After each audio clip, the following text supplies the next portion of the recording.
Усім прывітанне, з вами Зміцер Лукашук, і мы распачынаем наш эфірны дзень са студыі Еўрарады, абмяркоўваем падзеі ў Беларусі і за яе межамі. І пачнем мы сённяшняе абмеркаванне з маім госцем Артёмам Праскаловічам, адказны па пытаннях заканадаўства ў сферы канстытуцыйнага будаўніцтва народнага антыкрызіснага управлення. Добрый дзень, спадар Артём. Добрый дзень, Зміцер.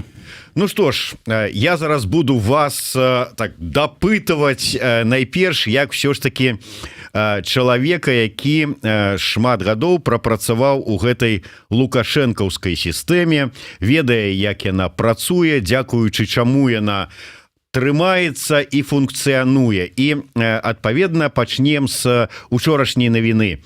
Як напісалі там шмат хто у сацыяльных сетках, адышла эпоха, сышла на пенсію старшыня Цэнтрвыбаркама Лідія Ярмошына. Так вось, Цэнтрвыбаркам, гэта структура, якую ролю, на ваш погляд, яна адыгрывае у ўсёй гэтай пабудаванай лукашэнкамай сістэме кіравання?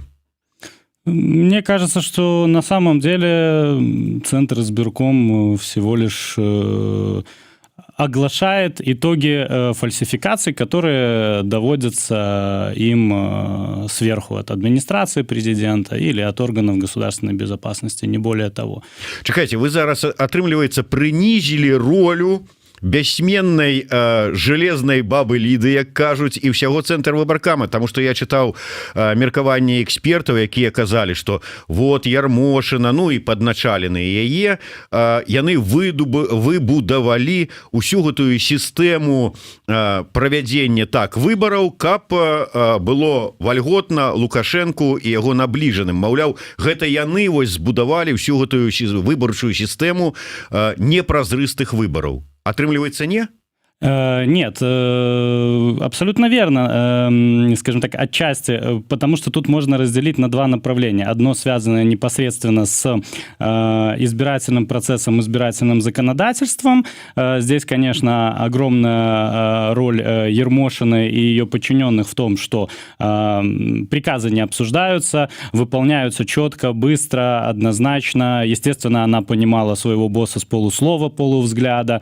Естественно, она за столько лет превратилась в опытного руководителя избирательной системой, скажем так. Это, то есть, система участковых избирательных комиссий, это какие-то методические инструктажи, это подбор отчасти членов этих избирательных комиссий, но в большей степени, наверное, все-таки выстраивание избирательного законодательства, и даже когда в него вносились какие-то корректировки, они были такими, которые были удобны и правильны для действующих властей.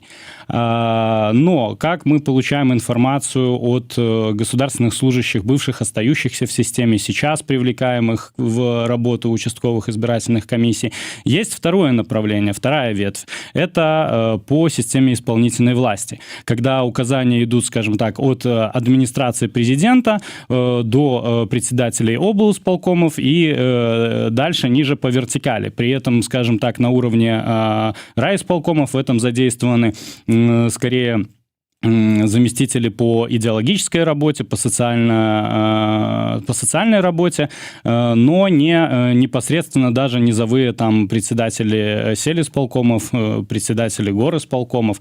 То есть система выстроена несколько иначе. И получается так, что ответственность здесь надо не только возлагать на Лидию Ярмошину, на всех людей, причастных к фальсификациям, но надо понимать, да, ее фигура как абсолютно человека команды Лукашенко неоспорима, но не одна она совершала все эти преступления на продолжении всех этих лет в Беларуси.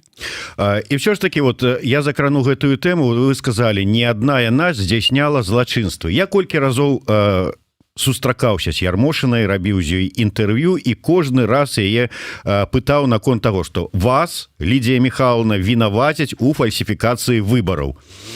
І яна заўсёды казала: ну вот скажите мне, дзе, як я магу што сфальсіфікаваць? Мне прыходзяць у цэнтр выбаркам звесткі з выбарчых камісій, мы тут вот, как бы нічога не робім. Так що ж таки, на ваш погляд, на якім этапе, дзе, хто займаецца гэтымі фальсіфікацыямі, калі вот все ж таки казаць, што ну калі поверыць Ярмошына і сказаць, ну не яна там нешта там вот выпраўляе? Она ничего действительно вполне вероятно не исправляет, исходя из той оперативной информации, которой мы владеем. Как я и говорю, цифры заходят в ЦИК с другой стороны. Она всего лишь закрывает глаза на очевидные нарушения, потому что ее роль — это отказывать в рассмотрении жалоб, находить формальные ошибки в документах, отсеивать подписи как недостоверные для того, чтобы люди не могли зарегистрироваться кандидатами в депутаты или в президенты, да, то есть идти на поводу у Комитета госконтроля и Департамента финансовых расследований и на основании еще только предъявленного даже не обвинения, по-моему, а подозрения не допускать к регистрации кандидата в президенты, да, Виктора Бабарика, то есть вольно трактовать избирательное законодательство, будучи уверенной, что ей за это ничего не грозит, да, как бы в лукашенковской стране. А вот цифры, возвращаемся к этому вопросу, доводятся по другой системе, да, как бы вертикали власти исполкомов, либо даже надо понимать, вот то, с чего вы начали беседу, как же все это выстроено, как же все это устроено. А так, что даже Лукашенко сам говорил в своих комментариях, вот эти же председатели облсполкомов один перед другим по полпроцентика добавляют, чтобы продемонстрировать свое рвение, свою лояльность, что вот у него в области больше человек поддержало президента. Вот так оно и получается. То есть все знают этот ориентир 80%, да, плюс-минус 2% как бы, и всеми возможными способами, вбросами на досрочном голосовании, просто приписыванием цифр подгоняют эту цифру к этому результату. Дальше по лестнице это передается вверх, в Центр избирком. Ну, им остается только зафиксировать фальшивые цифры на самом деле. Вот. Есть другая ситуация с последними выборами, когда у нас, опять же, имеется информация от лиц, входящих непосредственно в состав Центральной избирательной комиссии, о том, что Лидия Ярмошина планировала нарисовать 64% Лукашенко. Это согласовывалось с оперативными данными Комитета государственной безопасности о том, что больше процент вызовет массовые волнения в обществе. И эта цифра была нарисована. Но тут же был телефонный звонок от Лукашенко о том, что ему надо не менее 80. Вот. Лидия Михайловна взялась за голову и переписала все документы так, как надо, а все протоколы, которые поступали, все вот эти вот первичные сведения, поскольку их невозможно было переписать и подогнать под эти цифры, были уничтожены просто-напросто. Поэтому находили и обгоревшие бюллетени, и поступала вся остальная информация о невозможности восстановить, установить и так далее. То есть все мы помним, что максимально оперативно, беспрецедентно были уничтожены все протоколы для того, чтобы невозможно было зафиксировать вот эту вот нестыковку. Впервые в истории, когда наверх поступили со всей страны цифры, которые сформировали 1%, а вот в ее кабинете, ее руками была просто в одном итоговом протоколе переписана совершенно другая цифра. Вот, достоверная информация от непосредственно ее первого круга лиц. Кстати, а вось саму сістэму тых, хто ў ёй працуе, ну вот в прынцыпе нармальных людзей, кшталт у вас, які там яшчэ 2 гады таму спакойна працаваў у гэтай сістэме, но веданне ўсяго гэтага, разуменне, як все адбываецца, яно не напружвала. Вось ад самага пачатку Ярмошына была прызначаная на гэтую пасаду з парушэннямі. Не Верховным Советом на той час, як было прапісана ў заканадаўстве, а указам Лукашэнкі. А Ганчара, тагачаснага старшыню ЦВК, вынеслі на руках служба аховы прэзідэнта, так бы мовіць. І далей, вось гэтая сістэма, даўно ж вядома, як працуюць гэтыя райвыканкамы на выбарах і ўсё астатняе. Веданне ўсяго, это ніколі нікога не напружвае? Что вот как-то вот что-то... Ну, вы же знаете ответы на все эти вопросы. У кого-то кредит, у кого-то контракт, кто-то является идейным сторонником этой системы, на кого-то папочка с компроматом. У всех разные стимулы для того, чтобы участвовать в этой системе. Просто ведь когда нету гражданского общества, когда полноценного до недавнего времени и абсолютно нету с недавних пор, вот, когда нету независимых средств массовой информации, люди очень слабо вовлечены во все политические процессы, когда они не видят зависимости между местными выборами, выборами в парламент и качеством их жизни, да, когда выстроена авторитарная система, где в средствах массовой информации государственной во всех новостях, во всех действиях, во всех событиях фигурирует только один человек. Значит, люди считают, что виноват только он, что-то может изменить только он, вовлекаются в избирательную кампанию только во время президентских выборов. Естественно, этого недостаточно, чтобы в течение 2 недель, месяца вскрыть все проблемные очаги, оказать необходимое психологическое давление и правовое на членов избирательных комиссий и заставить их провести честные выборы. Когда они подготавливаются годами с использованием различных подходов психологических, юридических, финансовых, то очень сложно в течение месяца-двух кардинально переломить этот ход. Те, кто внутри, опять же известно, один раз поучаствовав, многие отказываются дальше участвовать в этом фарсе. Кто-то идет впервые, чтобы посмотреть, попробовать, попытаться изменить. Потом этот один честный человек, задавленный остальными 10-11 членами комиссии, или подписывает протокол, или отказывается его подписать. Он уходит не только из дальнейших избирательных кампаний, но зачастую и с места работы. То есть работает репрессивная машина, у всех страх и, хатоскрайность, скажем так. То есть оправдывать, обосновывать можно бесконечно. Другое дело, что до членов избирательных комиссий, начиная с 2020 года, все активнее доводится мысль о том, что, господа, вы совершаете уголовно наказуемое преступление. И не только то, которое предусмотрено непосредственно одной из статей Уголовного кодекса о подлоге документов в ходе избирательной кампании. Если смотреть шире, вы, по сути, являетесь соучастниками более тяжких преступлений, например, как силовой захват и удержание власти Лукашенко. Соответственно, вам можно предъявить более серьезное обвинение по статьям, которые не имеют сроков давности.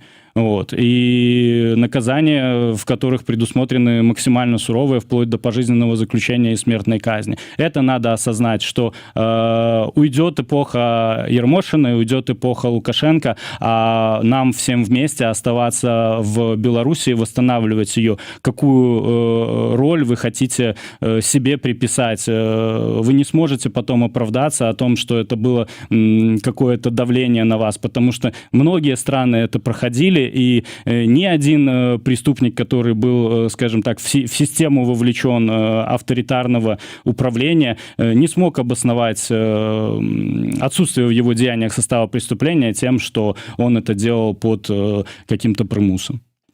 Ведаеце, я даўно ў журналістыцы, і я ведаю, што даўным-даўно ўжо колькі гадоў прадстаўнікі беларускай апазіцыі рабілі такія заявы, звярталіся да сябраў выбарчых камісій з папярэджаннем, што вы здзяйсняеце злачынства, вам это ўсё некалі аукнецца. Але такое адчуванне, што людзі былі перакананыя, што Лукашенко вечны, сістэма гэта вечная, і ніколі да пакарання справа не дойдзе. Зараз, вы думаеце, дойдзе? Змянілася ситуация, они уже пачалі разумець, что система не вечная. У меня такое адчуванне, что не.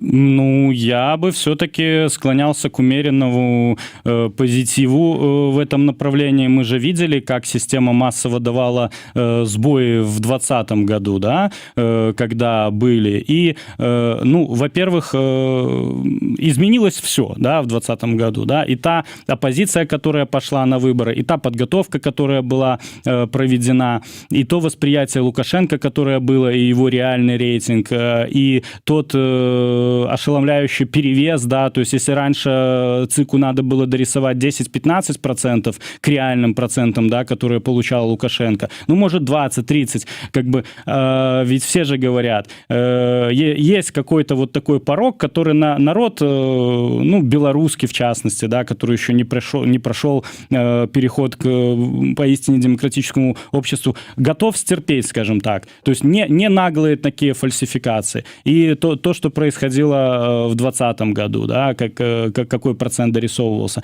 И на фоне всего этого основное, что члены избирательных комиссий увидели массовый приход белорусов в единый день, в воскресенье, ближе к закрытию участков. Эти огромные очереди, эти белые ленточки, эти сложенные гармошкой бюллетени. Кто бы что ни говорил, вот это вот визуальное проявление единства белорусского народа, оно же давало всем однозначный сигнал, что, опять же, как говорил Бабарика, что выбор всего народа невозможно сфальсифицировать. Если пришли, если сделали единый выбор, то система начала массово давать сбой. Поэтому у нас есть обоснованные надежды на то, что на предстоящем референдуме, если он будет назначен и проводиться, система способна дать такой же сбой, а может быть даже и худший, потому что ряды лояльных членов избирательных комиссий существенно поредели.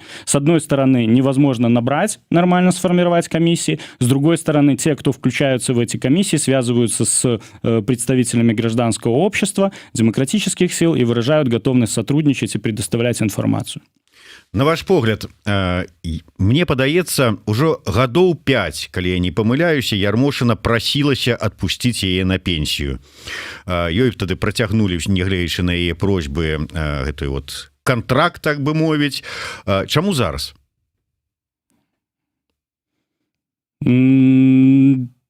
Ну, не знаю.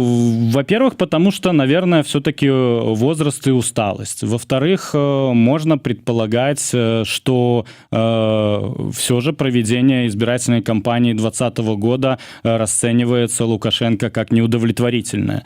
Вот. Мы видим, что и министр юстиции снят с должности, потому что не было подготовлено гражданское общество, политические партии, общественные объединения, да, не была проведена зачистка, адвокаты позволили себе выступить. Везде, значит, вводятся силовики в качестве либо руководителей, либо заместителей там по собственной безопасности, по идеологии и тому подобным вещам, да, в вузах, на предприятиях, в министерствах. То же самое и здесь. Я думаю, что в поисках более надежного человека. Однозначно, о чем можно говорить, Лукашенко не воспользовался возможностью продемонстрировать какие-то, скажем так, либеральные изменения в избирательной системе, в деятельности Центральной избирательной комиссии. Ну и опять же, возможно, как говорят эксперты многие, давит Россия о проведении референдума, о проведении конституционной реформы. И, естественно, для того, чтобы максимально это легитимизировать, необходим новый председатель Центризбиркома, который не замешан в этих очевидных массовых фальсификациях. Вот. Но в данном случае, если представители Кремля погружены хоть немного в контекст, они должны понимать, что в очередной раз их водят за нос и вешают лапшу на уши, потому что пришел не реформатор, пришел абсолютно точно такой же человек. Вот, то есть от перемены мест слагаемых и шило на мыло. Вот вчера мемов было достаточно на эту тему. Да, як пишут, новой Ярмошиной стал Карпенко. Да, абсолютно верно. Але вот, ну, працяг может быть темы. Наш глядач под ником Максим пытается. Москва купится на змену кіраўніцтва ЦВК? Я думаю, что они будут смотреть в комплексе. Опять же повторюсь, что если они хоть немножко внимания уделяют действительно происходящему в Беларуси, а я думаю, естественно, уделяют. Ну, ляжет же папочка на стол, кто этот человек, каково его прошлое, какие взгляды у него, какую он занимал в системе место и какие он проповедовал ценности. скажем так, при стечении определенных других обстоятельств, если в целом векторы по другим направлениям будут удовлетворять Кремль, то они, скажем так, прикроют глаза и сделают вид, что зачтено, и будут ждать дальше того, что же там в проекте Конституции, как пройдет референдум, и когда, наконец-то, Лукашенко пересядет в другое кресло. Вот. Поэтому я думаю, что промежуточный этап, да, может быть зачтен. Хотя вот вчера в потоке всех этих новостей, не знаю, насколько там соотнес я это правильно по хронологии, назначение нового ЦИК и потом информация о новой встрече в Сочи, по-моему, да, то есть можно расценивать это уже как последовавшую реакцию. Видимо, опять вызывают на ковер, чтобы сказать, что неправильное принято решение. Можно и так это расценивать. Я, может быть, вярнуся яшчэ, такое абстрактное пытанне, тым не менш, вы сказали про тое, что Ярмошина просто агучвала тыя лічбы, якія ёй прыносілі з адміністрацыі прэзідэнта. І ў яе ніколі не ўзнікала сумневаў там ці там нежадання, скажем так, агучыць гэтую лічбу 80 там з чымсьці з хвосцікам процентаў. У 2020 годзе, вось па інфармацыі, якую мае НАУ, там іншыя структуры, яна хацела напісаць 64. Нават яна, у якой ніколі лічба 80 з хвосцікам не выклікала ніякіх сумневаў, вырашыла, што лепей вот так, а Лукашенко не. Чаму? Вот што для яго 84%? Ці што, ён ад рэчаіснасці зусім адарваны? Человеку же надо подпитываться легитимностью, веры в том, что он имеет неоспоримую поддержку. Мало, но мы же понимаем, это же такой разрыв, это же провал. Как это оценивать? Это значит, что политика за последние 5 лет и политика в год ковида оценена народом неправильно.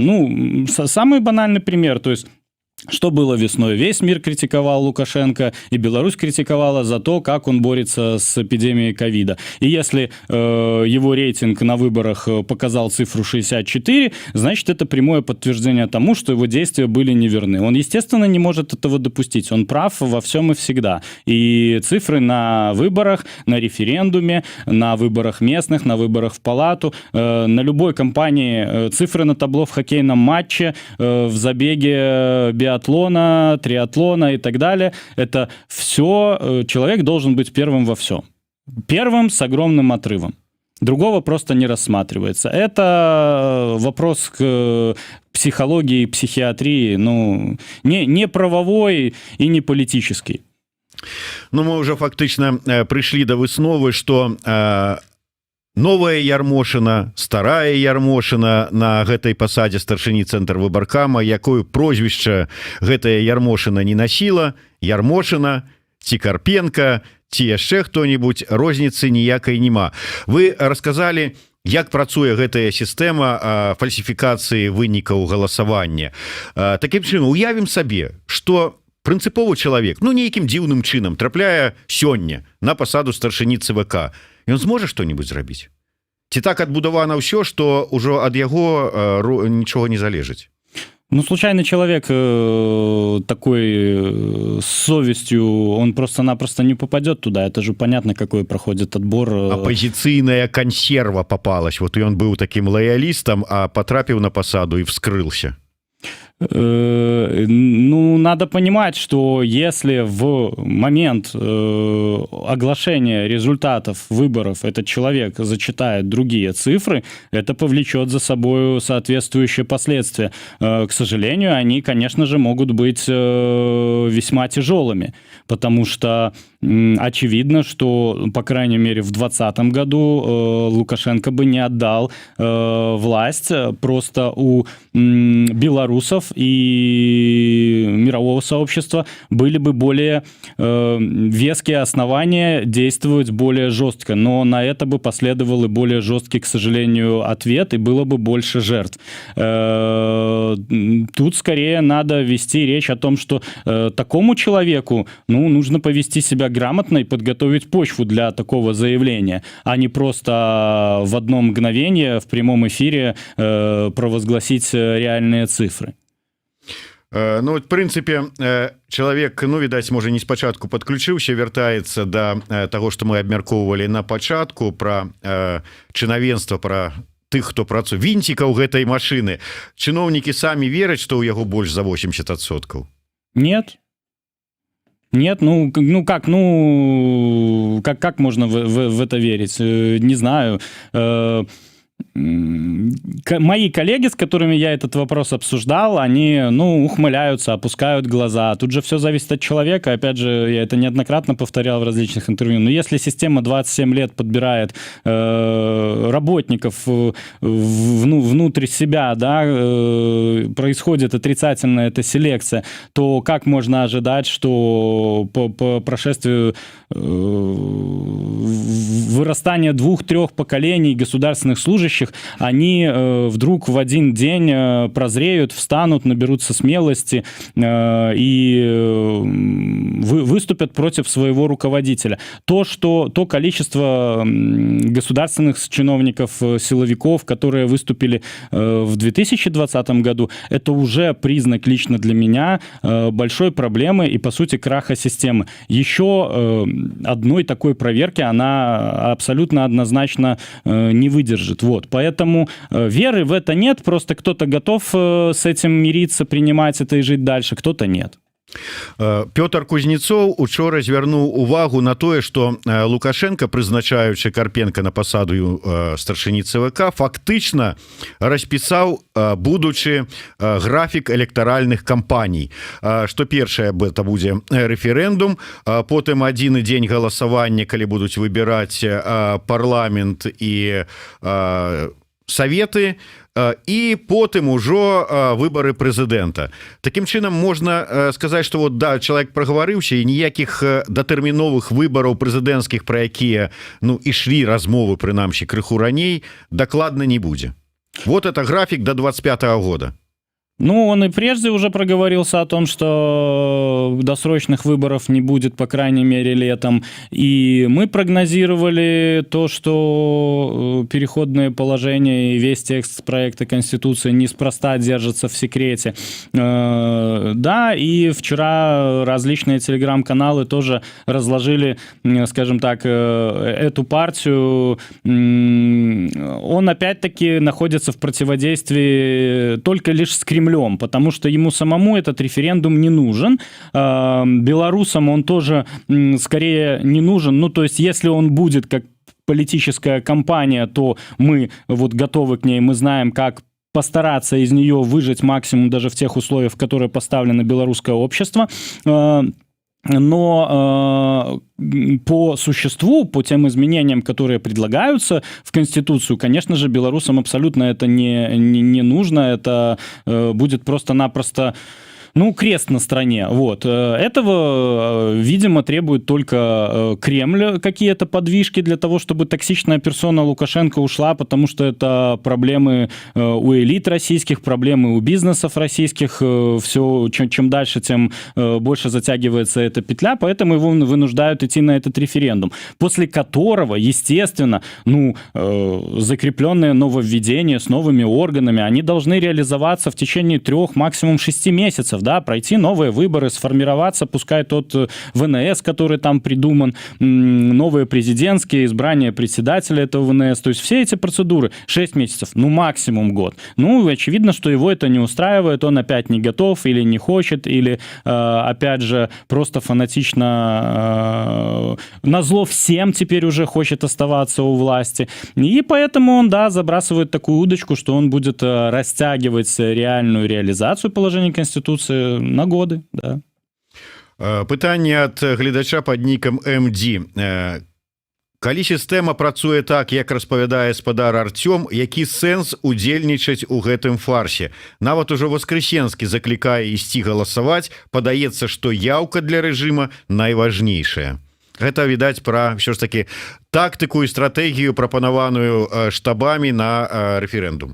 Чтобы ответить на этот вопрос, не надо далеко ходить, достаточно взглянуть в 2020 год. Я еще раз повторяю, что массовый приход в единый день голосования обеспечил 120% явку на отдельных участках, обеспечил однозначные фото-видеокадры этих очередей, понимание фальсификаций, сбои, выступления отдельных избирательных комиссий, в отдельных рисовались более близкие цифры, да, там, к паритету, в других выдавались честные. Ну, мы сейчас в той точке своего исторического пути, в которой мы находимся, только лишь благодаря тому, что белорусы наконец-то пришли на избирательные участки. Явку нарисуют. В любом случае, у нас 5 дней досрочного голосования, избирательные участки в местах, где невозможно зафиксировать реальное посещение людей. Школы, общежития, производство и так далее. Поэтому только массовый приход в единый день голосования, делать бюллетени недействительными для того, чтобы обеспечить...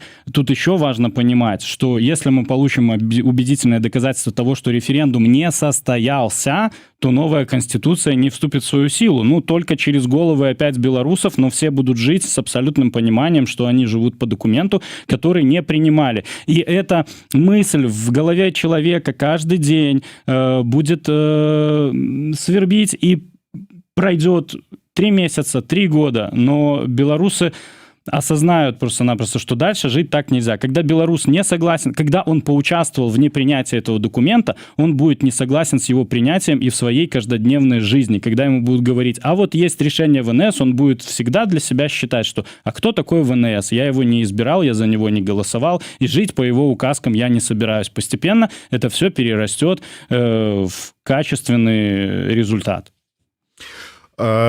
Ужо гучаць пагрозы ад прапагандыстаў і ўсіх астатніх, што, маўляў, яны тут заклікаюць псаваць бюлетэні, будзе за гэта адказнасць. От людзям у гэтай сітуацыі, зразумела, выбары 2020 года, калі, ну, па-першае, непуганыя выйшлі, далучыліся да палітычнай нейкай актыўнасці, па-другое, была вера, што ўсё ж такі, ну, тут значная некая кампанія, людзі выйшлі. А тут, ну, нейкі рэферэндум, нейкая канстытуцыя, якая старая не працавала і новая не будзе працаваць. Навошта ісці рызыкаваць?